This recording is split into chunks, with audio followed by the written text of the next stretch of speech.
ஸ்ரீ அக்னி புராணம் 14ஆம் பகுதி. சப்த துவீபங்கள், அதாவது 7 தீவுகள்.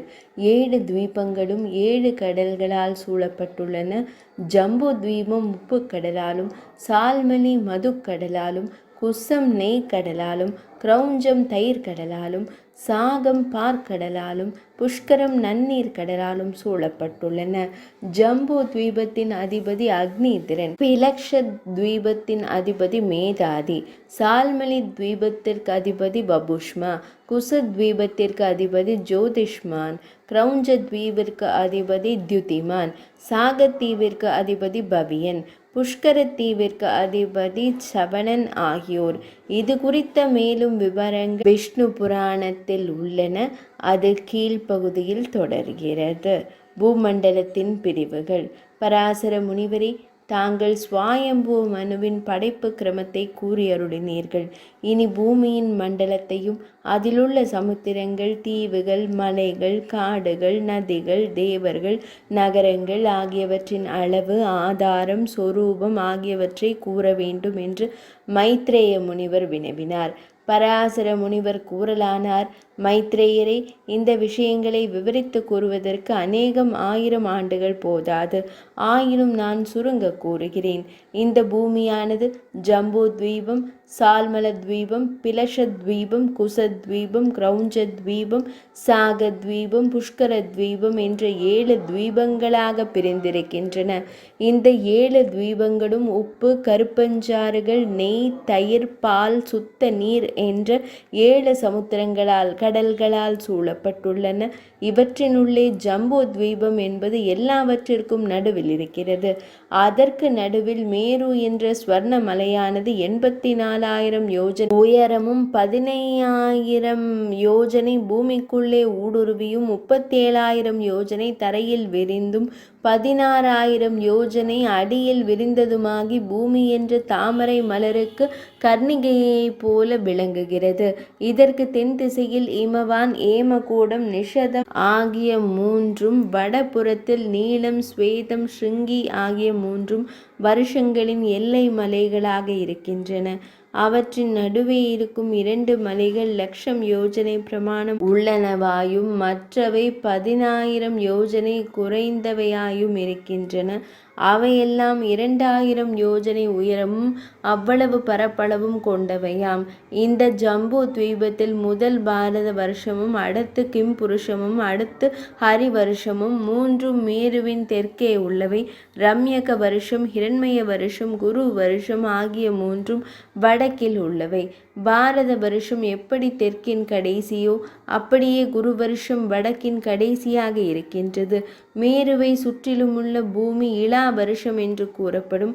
இவ்வருஷங்கள் ஒவ்வொன்றும் 9,000 யோஜனை பரப்புடையவை.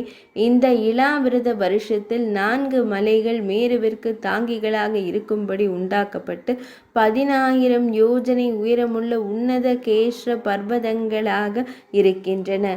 அவற்றின் கிழக்கே மந்தரமும், தெற்கில் கந்தமாதனமும், மேற்கில் விபுலமும், வடக்கில் சுபார்ஸ்வமும் இருக்கின்றன. அந்த மலைகளில் முறையே கடம்பு, நாவல், அத்தி, ஆல் என்ற மரங்கள் 11,000 யோஜனை அளவுள்ளனவாய் கோடி மரங்களை நாட்டியது போல அமைந்துள்ளன.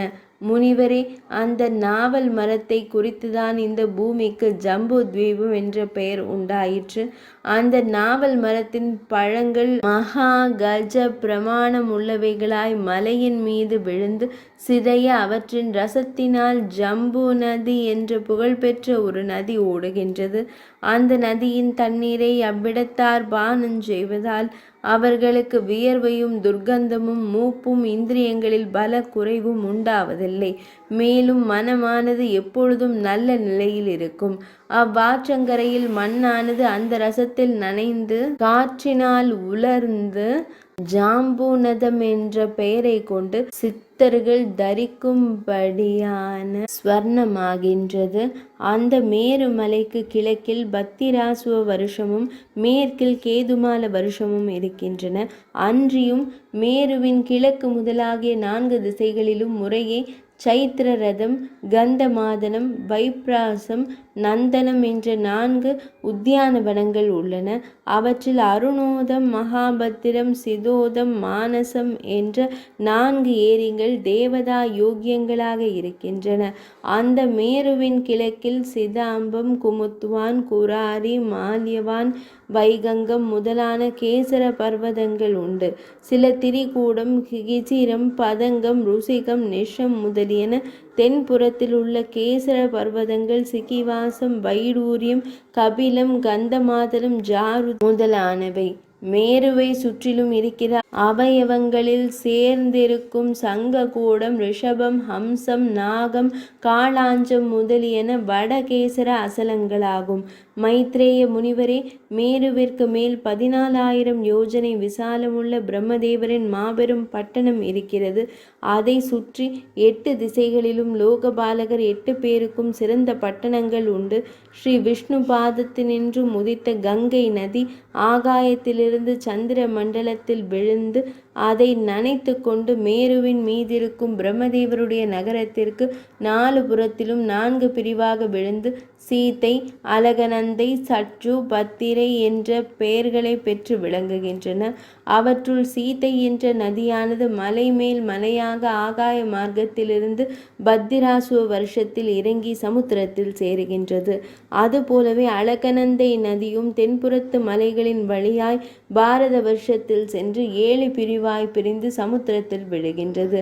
சற்று என்னும் நதியும் மேற்கு மலைகளை கடந்து கேதுமால வருடத்தில் சென்று சமுத்திரத்தில் சங்கமமாகிறது. அதுபோலவே பத்திரை வட மலைகளின் வழியாக குரு வருஷத்தில் புகுந்து கடலை அடைகிறது. மாலியவர்த்து, கந்தமாதனம் என்ற மலைகள் நீல நிஷத மலைகளின் அளவில் தென்புற எல்லை மலைகளாக இருக்கின்றன. கந்தமாதனம், கைலாயம் என்ற 2 மலைகளும் 80,000 யோஜனை உடையவை. அவை கிழக்கு திசையின் எல்லை மலைகளாய் நீண்டு சமுத்திர நடுவில் இருக்கின்றன. நிஷதம், பாரியாத்திரம் இவ்விரண்டும் கீழ்திசை மலைகளைப் போலவே மேலை திசையின் எல்லை மலைகளாக இருக்கின்றன. திரிசுரங்கம், ஜாருதி என்பவை மேலே கூறிய மலைகளைப் போலவே நீண்டு சமுத்திரத்தின் நடுவே வடக்கெல்லை மலைகளாக இருக்கின்றன. முனிவரே, இவ்விதம் இளாவிரத வருஷத்தில் உட்பிரிவின் எல்லை மலைகளாக 2000 இருக்கின்றன. மகாமேருவின் 4 புறத்திலும் கேசர மலைகள் சில இருக்கின்றன என்று கூறினேன் அல்லவா? அந்த சிதனாச்சல மலை முதலியவற்றின் நடுவே உள்ள சரிவான பள்ளத்தாக்குகள் சித்த சாரணர்கள் வாசம் செய்யும் இடங்களாக உள்ளன. அவற்றிலே மிகவும் மனோகரமான ஸ்ரீவனம், கிம்சுகவனம், நளவனம், சைத்திரரதம் என்ற வனங்களும், ஹேமசித்திரம், பூதவனம், பிரம்ம பாரிசம், சுனாபகம் என்ற புறங்களும் இருக்கின்றன. அங்கே ஸ்ரீ மகாலட்சுமி, ஸ்ரீ பகவான் விஷ்ணுமூர்த்தி, அக்னி தேவர், சூரியன் முதலான தேவர்களுக்கும் வாசஸ்தலங்கள் இருக்கின்றன. அம்மலை சந்துகளில் கந்தர்வ யக்ஷதிகள் கீத வாத்தியம் இசைத்து ஆடிப்பாடி கொண்டிருப்பார்கள். இவையெல்லாம் பூலோக சொர்க்கங்கள் என்று வழங்கப்படும். இவற்றை புண்ணியவான்கள் போய் சேர்வார்களே அல்லாமல் மற்றவர் அநேக பிறவிகளை எடுப்பினும் போய் சேர மாட்டார்கள். ஸ்ரீ விஷ்ணு பகவான் பத்திராசுவ வருஷத்தில் ஹயக்ரீவ ரூபியாக எழுந்தருளி இருக்கிறார். கேத்துமால வருஷத்திலே வராக ரூபியாகவும், பாரத வருஷத்திலே கூர்ம ரூபியாகவும், குரு வருஷத்திலே மத்ஸ்ய ரூபியாகவும் எழுந்தருளி இருக்கிறார். அந்த ஸ்ரீஹரி பகவான் சர்வஸ்வரூபியாய் சர்வாதாரமாய் எங்குமே உள்ளார். முன்பு கூறிய கிம்புருஷாதி வருஷங்கள் 8லும் சோகம், ஆயாசம், பயம், பசி முதலிய துன்பங்கள் இல்லாமல் பிரஜைகள் எல்லாம் நல்ல மனதுடன் தேஜோபலாதிகளை உடையவர்களாய் 10,000 12,000 ஆண்டுகள் வரை ஜீவிப்பார்கள். அங்கே மழையே பெய்வதில்லை. பூமியில் சுரக்கும் தண்ணீரே எப்போதும் போதுமானதாக இருக்கும். அங்கே கிருத்தயுகம், திரேதாயுகம் முதலிய கால கற்பனைகள் இராது. அவ்வருஷங்களுக்குள்ளே ஒவ்வொன்றிலும் 7 குல பர்வதங்கள் உண்டு. அந்த பர்வதங்களிலிருந்து அநேகமாயிரம் நதிகள் உண்டாகி வெகு ரமணீகரமாய் பாய்கின்றன. 14ஆம் பகுதி இனிதே நிறைவடைந்தது.